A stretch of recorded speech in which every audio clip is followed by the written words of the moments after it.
आज का अपन एक प्रसंग लेते हैं। क्या विचार जीवन रूपी बीज का निर्माण करते हैं। जिस प्रकार एक बीज प्रकृति सृजन में महत्वपूर्ण भूमिका निभाते हैं, ऐसे ही किसी व्यक्तित्व को बनाने में विचार भी बीज के रूप में कार्य करते हैं या नहीं करते हैं। वैचारिक बीज अमूर्त होते हैं और प्रकृति की पौधे और वनस्पतियों के जो बीज है वो मूर्त होते हैं। इसलिए कभी कभी हम देखते हैं कि प्रकृति ने भी अनेक प्रकार से सृजन करने के लिए रिप्रोडक्शन के, आप पढ़े हुए 10 के अंदर अनेक डिपार्टमेंट है जिसके आधार पर प्रकृति सृजन करती रहती है। लेकिन हम जिस विषय पर बात करना चाह रहे हैं कि प्रकृति के दो रूप होते हैं, एक मूर्त रूप और एक अमूर्त रूप। मूर्त रूप पर ध्यान लगाना, मूर्त रूप को समझ पाना, मूर्त रूप की क्रियाओं को अपने अधीन ले आना बहुत सरल होता है, जल्दी समझ पाते हैं हम लोग। उसकी गहराई नहीं समझे अलग मैटर है, लेकिन उसको समझ जरूर पाते हैं। लेकिन अमूर्त चीज़ें बहुत ही व्यापक होती हैं, प्रकृति की अपनी ताकत होती है। अमूर्त चीज़ें मूर्त चीज़ों को जन्म देती हैं, फिर अमूर्त चीज़ें विलुप्त हो जाती हैं और प्रकृति का जो पूरा पावर, भगवान का जो स्वरूप है वो अमूर्त है। इसीलिए अलग अलग रूपों में भगवान भी सृजित होते रहते हैं और जो मूर्त चीज़ें बनाते हैं वो अमूर्त चीज़ें अलग अलग रूपों में मूर्त चीज़ों को बनाना शुरू करते हैं। एलिमेंट्स एक ही हैं, क्रिया एक ही है, प्रक्रिया एक ही है। प्रत्येक प्रक्रिया को बनने के लिए, जैसे हमारी धात्विक चीज़ों के बनने के लिए रासायनिक समीकरण, कार्बनिक अकार्बनिक तत्वों का समीकरण, ऊर्जाओं के विभिन्न संचरणों के प्रकृतिजन्य क्रियाएं, ये सब आपको धातुएं, गैसें आदि सब बनने में महत्वपूर्ण भूमिका निभाते हैं। ऐसे ही मनुष्य की अमूर्त चीजों के, अमूर्त प्रक्रिया के सृजनात्मक जो मूल्य हैं सभ्यताओं के, वो अमूर्त चीजों के अंदर वैचारिक तत्व बनकर आने शुरू होते हैं। प्रत्येक व्यक्ति में सबसे बड़ी प्रॉब्लम जो होती है वो होती है कि व्यक्ति स्वयं किसी ज्ञान को किसी के द्वारा समझता है, उसके बाद वो अपने ज्ञान को अपना मान लेता है। और शास्त्र के अंदर मैंने इसको पढ़ा था स्वामी दयानंद सरस्वती की सत्याप्रकाश के अंदर, जो वेदों के आधार पर उन्होंने लिखी है। उनके सामने एक प्रश्न पूछा जाता है और उसके अमूर्त जीवन की इन प्रक्रियाओं की जो संरचनात्मक प्रक्रिया, उसके बारे में उन्होंने संकेतों में कहा था कि एक विचार के रूप में यदि आपको कोई ज्ञान प्राप्त होता है और उसके द्वारा आपका व्यक्तित्व पल्लवित होता है, तो आप उसके बाद जितनी भी सृजित होने वाली शक्तियां हैं, उन शक्तियों का जो कर्म फल है वो वैचारिक रूप से जो बीज बनकर आपके व्यक्तित्व को निखारने के लिए जो शब्द आपको मिले थे, उसके अंश के कर्म में परिणित होना शुरू हो जाता है और आपको अपनी शक्तियों के एहसास से आगे बढ़ने का प्रकृति अधिकार देती है। लेकिन उस वैचारिक शक्ति को देने वाले गुरुत्व हो, माता पिता हो या प्रकृति की कोई क्रिया हो या पुराने जमाने के हमारे कोई ऋषि महात्मा हो, जिनसे आपको विचार तत्व प्राप्त हुए, तो आपका इनके प्रति कृतज्ञ होना, उनकी जिन क्रियाओं से आपके व्यक्तित्व निखार आया उन क्रियाओं के प्रति आपकी श्रद्धा भाव बनाए रखना, उनके उस आनंदात्मक सृजन की जो आपके अंदर भाव पैदा हुए, इन भावों को बनाए रखकर आपके जो प्रतिक्रिया है उनमें श्रद्धावान जो भाव पैदा हुए, वही आपका धर्म है। जैसे ही हम उससे वंचित होते हैं तो उस शक्ति से आप अपने जीवन को आगे बढ़ा लेते हो, लेकिन आपके श्रद्धा भाव वहां से हटने शुरू हो गए जिसके विचारों से आपका जीवन बना है। तो समझ लीजिएगा आप में विकृति आनी शुरू हो गई है। ये पूर्ण उस साधनात्मक स्थिति का मूल रूपांतरण है। इसलिए आप देखते हो कि हमारे जितने धर्म पुराण के अंदर जितनी बातें की जाती है, चाहे किसी ने भी गुरु के रूप में कोई ज्ञान दिया होगा, तो ईश्वर और हमारी सभी क्रियाएं जिस ज्ञान के बल पर विशाल वटवृक्ष बनना शुरू हुआ है, तो विश्वामित्र के आते ही राम खड़े हो जाते हैं। राम के आते ही को विश्वामित्र खड़े नहीं होते, कभी कितने भी बड़े राजा बन जाए, और सदैव उनकी आज्ञा का कोई उल्लंघन करते ही नहीं हो कभी। क्यों ऐसा हुआ? क्योंकि जो विजयत्व प्राप्त हुआ था विचार के रूप में राम के अंदर, जो व्यक्ति तो राम का बना वो लक्ष्मण का नहीं बना है, वो अन्य लोगों का भी नहीं बना है। चाहे वो गुरु एक ही था, विचार एक ही दिया था सबको, लेकिन अलग अलग व्यक्तित्व के आधार पर अलग अलग बनने लगे। तो मानव सभ्यता क्या करती है, उसको अपना अहंकार मानती है। आपने सबको पढ़ाया है, क्या सब मेरे जैसे बन गए क्या? वो तो मेरे में दम था इसलिए मैं बना, नहीं तो वो भी बन के बता देते। तो यहां वैचारिक बीज जो देने वाला था वो सेम वही प्रक्रिया है। जैसे मूर्त बीज जब किसी उपजाऊ भूमि में जाता है तो कई गुना बढ़कर वापस आता है, और बंजर भूमि में जाएगा तो शायद पौधा बनेगा, एक आधा बीज लगेगा या नहीं भी लगे। इसका मतलब मानव ये कह सकता है कि वो तो मैं उपजाऊ भूमि था, या मैं अक्कल वाला निकले आगे बढ़ गया हूं, आपने तो बीज तो सबको डाला था, उसमें तो कुछ उगा ही नहीं, या वो क्यों नहीं बदला? तो कारण प्रकृति जो होती है, बीज में शक्ति बराबर थी, उपयोग करने वाला उसकी शक्ति के आधार पर उसका उपयोग करता है। लेकिन प्रकृति क्या काम करती है? बंजर भूमि में पनपने वाला पौधा भी उसको इस बात का एहसास है कि मैं जैसा भी पनपा हूं, उसको पनपाने वाले ये सभी तत्व हैं। तो उसका जो मौलिक सृजन है, उस मौलिक सृजन के प्रति उसके जो भी कर्तव्य दायित्व थे, आनंदमय उपयोग करते हुए वो सब उन चीजों को विलीन कर देता है।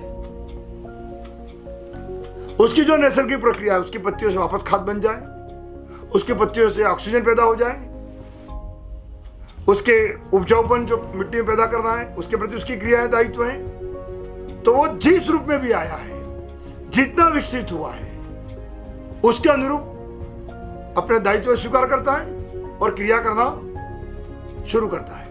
वो ये नहीं कहता है कि मैं यहां कुछ बड़ा बना ही नहीं हूं, तो तुमने मेरा क्या किया मैं तुमको नहीं करूंगा। नहीं, वो छोटा आया, छोटी शक्ति, छोटा काम, किसी भी क्रिया के स्तर से तुरंत अपने दायित्व से कभी वंचित। तो मनुष्य को क्या करना चाहिए कि जिस विचार को जिसमें दिया, आप जितना विचार समझ पाए हो, तो जितना भी बदल पाए, तो उस बदले हुए स्वरूप में भी आपकी कृतज्ञता होनी चाहिए। और जब ऐसी कृतज्ञता है तो भाव आपकी प्रकृति मानी जाती है। यदि हम अक्सर होता क्या है कि अक्सर होता है ऐसा कि बहुत सारी ज्ञान की बातें हम अनेक लोगों से सीख लेते हैं, लेकिन जब उपयोग करते हैं उसको लगता है हम हमारी ताकत है ये, और फिर हम उन लोगों के खिलाफ भी खड़े हो जाते हैं जिन्होंने हमारा सृजन किया है। पूरे इतिहास में एक ही उदाहरण मिलता है ऐसा हमारे पास, वो है अर्जुन और द्रोणाचार्य का, जो दोनों गांडीव लेकर सामने खड़े हैं। लेकिन इस भूमि का सृजक करने वाले भी ईश्वर हैं, कृष्ण हैं, जिन्होंने दोनों के उस मुकाम पर खड़े किए हैं। क्योंकि शिष्यत्व तो हर रात स्वीकार कर चुका था, वो नहीं कहता कि मैं दुर्योधन से लड़ूंगा, लेकिन गीता का दर्शन उनको उस कर्म करने की प्रेरणा देना शुरू करता है। और गुरु को हारता नहीं है,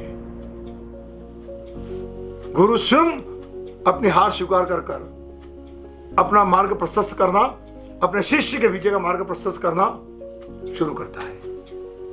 वरना आप देखोगे जिन विचारों से जब आपका कोई व्यक्तित्व बनता है, तो आपका मूल कर्तव्य है कि हम कितने भी लेवल पर बड़े हो जाएं, हम उस विचार तत्व से मिली हुई शक्ति के प्रोक्ता से कभी बड़े हो ही नहीं सकते हैं।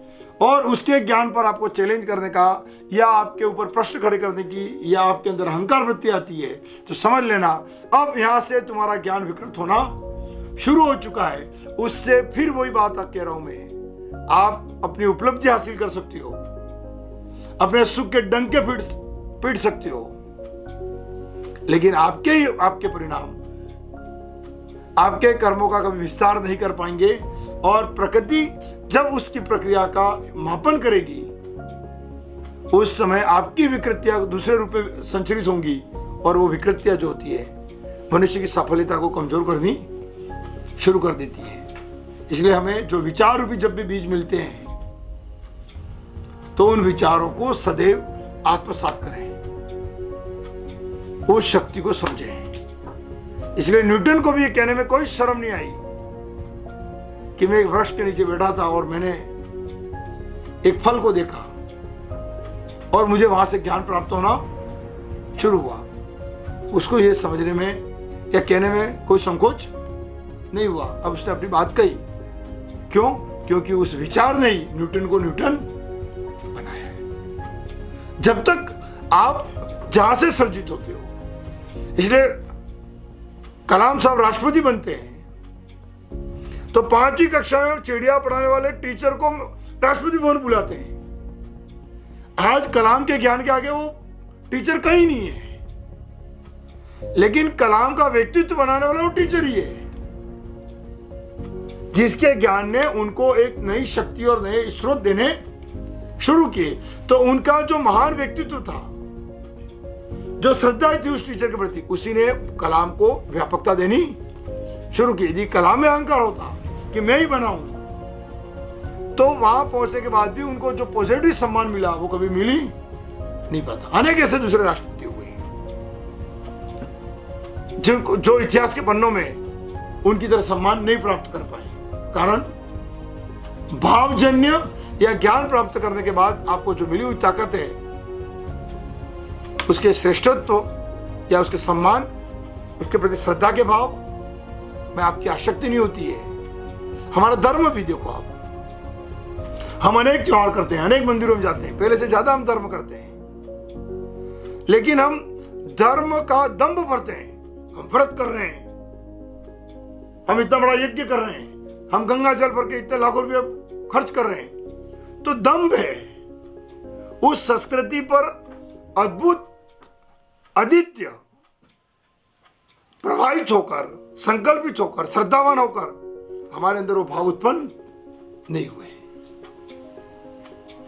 यदि हमने उस गंगा के प्रति हमारे मन में भाव होते, नहीं पैसे तो भी हम चल चल कर गंगा दर्शन करने जाते हैं, पैदल चल के भी गए, प्रत्येक दिन गंगा की आराधना करते हैं, 2-2 रुपये इकट्ठे करके भी हमने किसी कर्म को किया है, तो वहां भाव थे, श्रद्धा थी, तो धर्म आपके लक्ष्य और आपके कर्मों में झलकना शुरू हो जाएगा।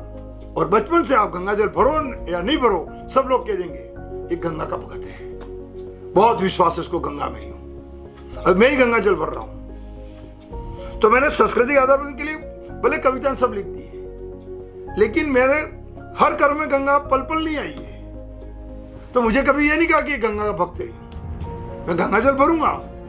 तो एक्चुअल ये धर्म का अपना क्या स्वरूप है? पैसों के बल पर धर्म का दंभ भरने का हमारी संस्कृति का एक पार्ट है, जो वास्तविक तौर पर गंगा की उस शक्ति का सत्य समझकर सर्जित नहीं हुआ है। क्योंकि वहां से सर्जित होता तो मेरी आत्मा के धड़कनों में गंगा प्रवाहित होनी। हम विचारों में शब्द हैं, मेरे पास शब्दों का खेल है, भावनाओं को भी मैं लिखना जानता हूं, तो मैं एक सुंदर गीत लिख सकता हूं, लेकिन गंगा के लिए सब कुछ छोड़कर मैं उसके तट पे जाके कोई तपस्या नहीं कर सकता हूं। क्यों?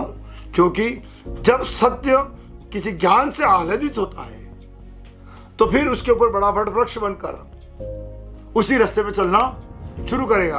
क्योंकि विवेकानंद को धर्म का, ब्रह्मचर्य का एक विचार तत्व मिला, तो उन्होंने उसी विचार तत्व से ब्रह्मचर्य अपना कर एक स्वामी विवेकानंद का बड़ा व्यक्तित्व बनाना शुरू किया। जैसे अहिंसा का विचार मिलकर महावीर स्वामी ने जैन धर्म को एक नई दिशा देनी शुरू की। एक विचार तो मिला अहिंसा, और उन्होंने पूर्ण एक नए धर्म को नई तरह से परिभाषित कर एक नया आयाम देना शुरू किया। विचार तत्व, एक विचार के प्रति श्रद्धा आई, शक्ति बनकर संचरित हुई और परिवर्तित होनी शुरू की। तो विचार हमारे बीज है। जिन विचारों से तुमको जो भी प्राप्त हुआ है उनमें श्रद्धा रखें, उसी पुक के आधार पर उस वृक्ष को, जीवन रूपी वृक्ष को विशालता देना शुरू करें, उसे भावात्मक सृजन करें। जैसे आपके अंदर कुछ शक्तियां मिल गई, कुछ सोचने की बुद्धि मिल गई, तो तर्क लगाकर नए रास्ते बनाओगे, अपने को बुद्धिमान होने की परिभाषा के अंदर ले जाओगे, परिभाषित भी कर लोगे। और यही आपके अपने लोग आपके साथ चिल्लाना शुरू करते हैं, क्योंकि आपके विचारों में अंतर्द्वंद आना शुरू होता है या आपका अहंकार झलकना शुरू हो जाता है। शायद आपके अपने कोई लोग होंगे जो आपको सचेत करेंगे बार बार, शायद वो कुछ कह रहे हैं लेकिन आप सुनना नहीं चाहते हो। तो ये विचार रूपी जो आपका वृक्ष से आपको कुछ शक्ति तो मिल गई है आगे बढ़ने की, लेकिन आपका व्यक्तित्व कभी स्वीकार्य नहीं बनेगा। आप कभी जीवन में अपने ही कर्मों में कभी संतुष्ट होकर सुख से आगे नहीं बढ़ पाओगे। आपको आभास तो जरूर होगा मैं बुद्धिमान हूं, लेकिन आपकी बुद्धि न तो आपको सरलता देगी, न आनंद देगी, न सृजन करेगी, न विकास करेगी और न पूर्ण सम्मान दिला पाएगी। जब तक आपका आतंक है, जब तक आपका रूप है, तब तक लोग मुजरा करते रहेंगे, लेकिन उस शक्ति से सृजित हुई श्रद्धा हटते ही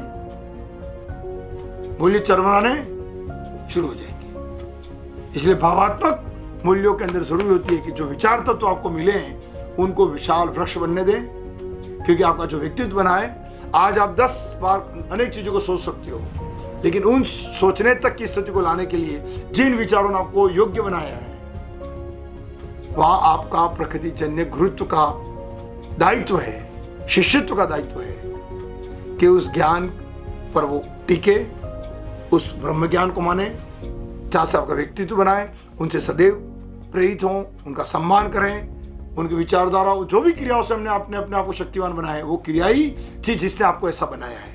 वो क्रियाओं से दूर होने का मतलब है अपने आप को ही अपने विपरीत खड़ा करना या अपने व्यक्तित्व को नई चीजों पर रूपांतरित करना।